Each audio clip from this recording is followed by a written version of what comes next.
Hello students, आज का जो टॉपिक लेकर आया हूँ उसका नाम है आर्टिकल्स।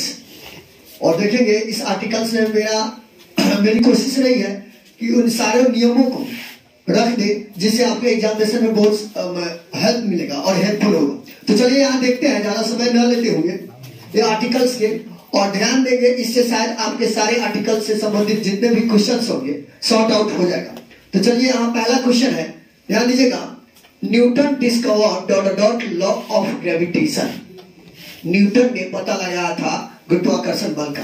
तो लॉ ऑफ ग्रेविटेशन ऐसे नियम होता है कि जब दो सब्जेक्ट को हम ऑफ से जोड़ते हैं तो प्रथम सब्जेक्ट के पहले अक्सर द का प्रयोग किया जाता है। तो यहाँ क्या हो जाएगा?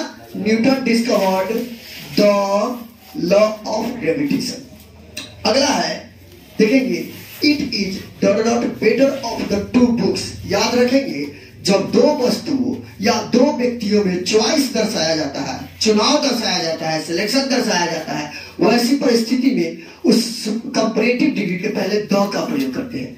गुड का कंपैरेटिव क्या होता है? बेटर। तो इसके पहले हम क्या लगाएंगे? The. It is the better off the to books. दो किताबों में यह ज्यादा अच्छा है।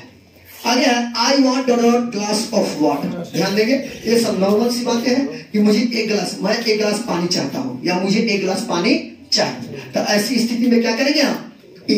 आई want a glass of water. आगे देखिए, Bombay is Paris of India. ये पॉइंट हम आपको पढ़ाए थे कि आपको पता होगा कि जब किसी खास व्यक्ति को, खास जगह को, खास शहर को किसी दूसरे शहर से तुलना करते हैं तो वैसी परिस्थिति में उसके नाम के पहले हम द का प्रयोग करते हैं। तो यहाँ बॉम्बे की तुलना हम क्या चीज से कर रहे हैं? पेरिस से। यानी कि बॉम्बे हमारा पेरिस है इंडिया का। तो ऐसी परिस्थिति में पेरिस से पहले हम क्या लाएंगे? The. Bombay is the Paris of India. अगला क्वेश्चन है, ही प्लेज फ्लूट। फ्लूट मैंने क्या होता है? बांसुरी। ही प्लेज फ्लूट मैंने होता है बांसुरी। याद रखिएगा, वाद्य यंत्रों के नाम के पहले द का प्रयोग किया जाता है। The harmonium, the sitar, the guitar, the flute, the tabla. तो यहाँ क्या लिखेंगे? He plays the flute. He plays the flute. अगला है, ही गोज फॉर वॉक। वो टहलने के लिए गया। तो इसके साथ अक्सर ए का प्रयोग किया जाता है। He goes for a walk. He goes for a walk. वो टहलने के लिए जाता है या टहलने जाता है। अगला क्वेश्चन है, ही इज एनसीसी ऑफिसर। ये वोवेल साउंड है और आपको बताए थे कि वोवेल साउंड के पहले एन का प्रयोग किया जाता है। अगर डिफिनिट नहीं रहता है तब वो कोई एनसीसी ऑफिसर है। तो यहाँ क्या डालेंगे हम? यहाँ डालेंगे एन। Opportunity was lost.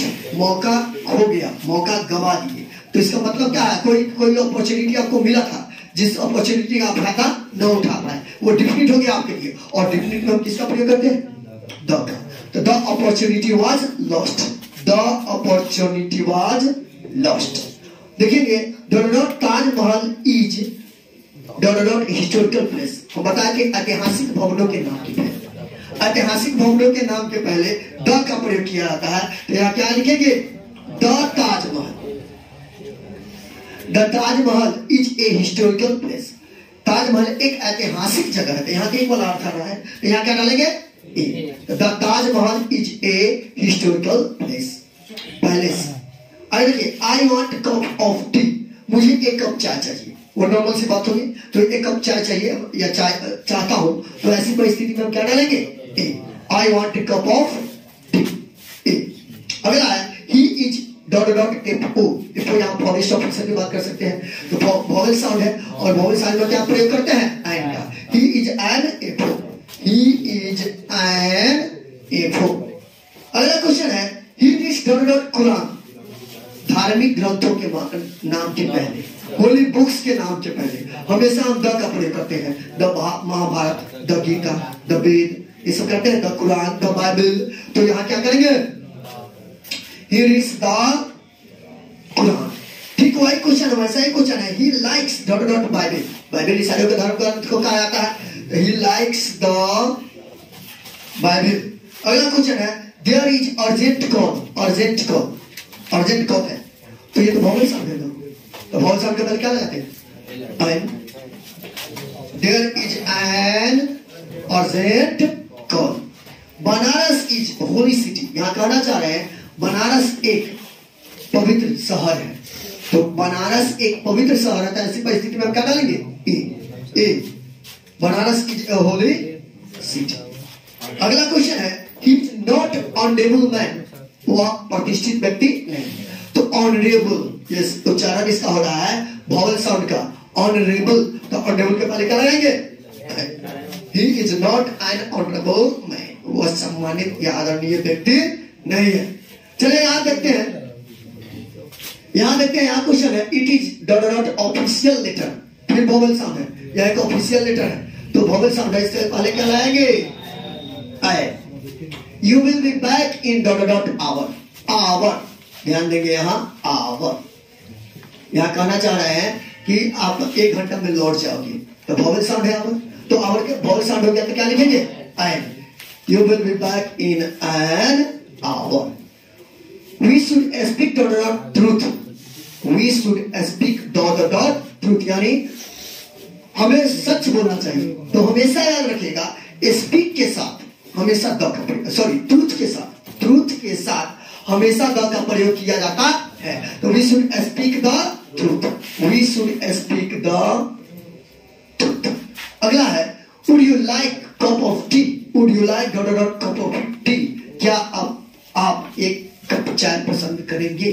तो यहां तो ए ही डालेंगे, would you like a cup of T. अगला क्वेश्चन है व्हाट इज मैटर, और यहां कहना चाह रहे हैं कि क्या बात है? व्हाट इज द मैटर होता है, व्हाट इज द मैटर होता है, व्हाट इज द मैटर। क्योंकि कोई बात होता है तो हम पूछते हैं क्या बात है, तो डेफिनेट होने लगता है, उसी परिस्थिति में क्या लगाते हैं? द। आइए देखिए ही इज बेस्ट स्टूडेंट, बहुत इंपॉर्टेंट बात है। सुपरलेटिव डिग्री के पहले अगर कोई भी एडजेक्टिव सुपरलेटिव डिग्री में हो तो उसके पहले अगर प्रोसेसिव नहीं लगा हो तो याद रखिएगा हम उसके पहले द का प्रयोग करते हैं। क्या कहते हैं? The. He is the best student, वह सबसे अच्छा विद्यार्थी है। अगला क्वेश्चन है this is the best article on this subject, इस सब्जेक्ट का सबसे अच्छा आर्टिकल ये है। यह भी सुपरलेटिव डिग्री है, और सुपरलेटिव डिग्री के पहले क्या करते हैं?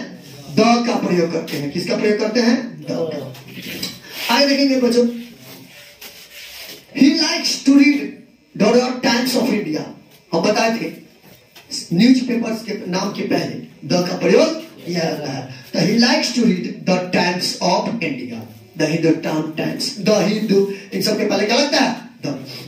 आगे देखिएगा Andaman Nicobar is in India, हम बताए थे द्वीप समूह, द्वीप समूह के नाम के पहले क्या करते हैं? द का प्रयोग करते हैं। द अंडमान निकोबार, द अंडमान निकोबार होता है, देख लेंगे ढंग से इसको।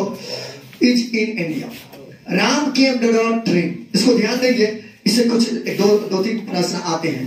राम केम डॉट ट्रेन, राम ट्रेन से आया तो यहाँ ए ट्रेन में आया है यहाँ, लेकिन याद रखिएगा ये या द आवश्यकता अनुसार हम दे सकते हैं, लेकिन अगर ट्रेन यानी कि यातायात के साधन के नाम के पहले अगर बाय लगा हो, इसको हम एक तरीका से यहाँ बता सकते हैं। आप यहाँ देख सकते हैं Ram came by dot dot train.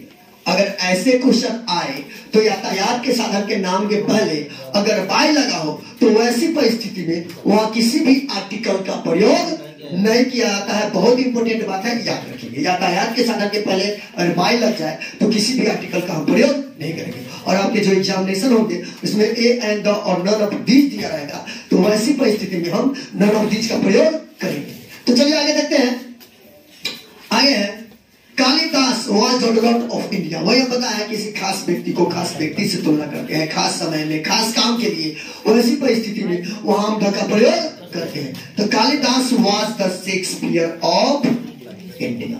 चलिए आगे देखते हैं he hit on the dot nose, शरीर के अंगों के नाम के पहले अगर पोसेसिव का प्रयोग नहीं किया गया है तो शरीर के अंगों के नाम के पहले द का प्रयोग किया जाता है, याद रखेंगे। तो यहां लिखेंगे ही हिट ऑन द नोज, उसने नाक पर मारा या वार किया। अगला क्वेश्चन है the dot earth is not, जो दुनिया में अकेला, यूनिवर्सल ट्रुथ, सिंगल हो यूनिवर्स में, तो ऐसी परिस्थिति में उसके पहले हम किसका प्रयोग करते हैं?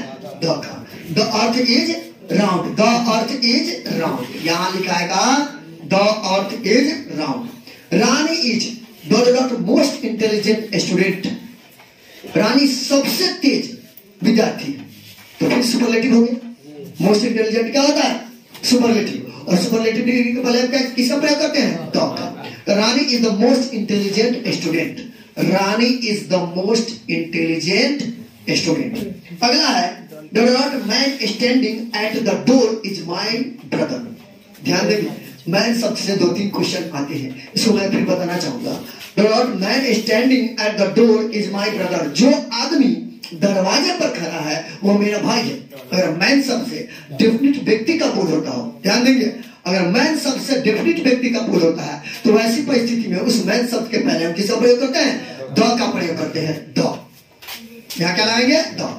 लेकिन इससे एक और क्वेश्चन है, यहाँ ध्यान देखेंगे, ध्यान देंगे, यहाँ अगर लिखा हो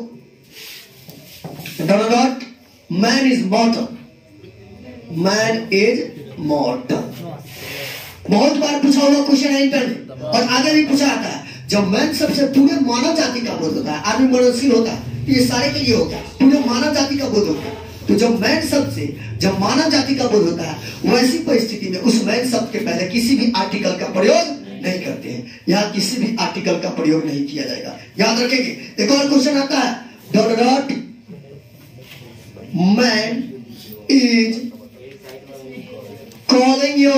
याद रखेंगे, इसका है अर्थ कि कोई आदमी आपको बुला रहा है। ध्यान देंगे, कोई आदमी आपको बुला रहा है। ऐसी परिस्थिति में ध्यान देंगे, जब मैन शब्द से किसी अनजान व्यक्ति का बोध होता है वैसी परिस्थिति में उसके पहले हम क्या लगाते हैं? ए का प्रयोग। A man is calling you बहुत इंपॉर्टेंट है। मैन से डेफिनिट तो द, मैन से पूरे मानव जाति को तो कोई आर्टिकल नहीं, और मैन से किसी अनडेफिनिट व्यक्ति का बोध होता है तो उसके पहले हम किसका प्रयोग करते हैं? ए का। याद रखेंगे, बहुत इंपॉर्टेंट है। आगे चलते हैं। You are better off the two boys. अभी हम बताया पिछले पॉइंट। तो यहाँ है ये लास्ट पॉइंट जो है आपका, you are better off the two boys. तो अभी पता है दो व्यक्तियों या वस्तुओं में चुनाव की बात आती है तो हम द का प्रयोग करते हैं। तो you are the better off the two boys. You are the better off the two boys. तो बच्चों मैं समझता हूँ ये जितने हम पॉइंट्स बताए हैं इससे बहुत सारे क्या हम कहते हैं लगभग सारे क्वेश्चन आपका टेकअप हो जाएगा। फिर हम अगले वीडियो में आगे मिलेंगे, तब तक के लिए धन्यवाद।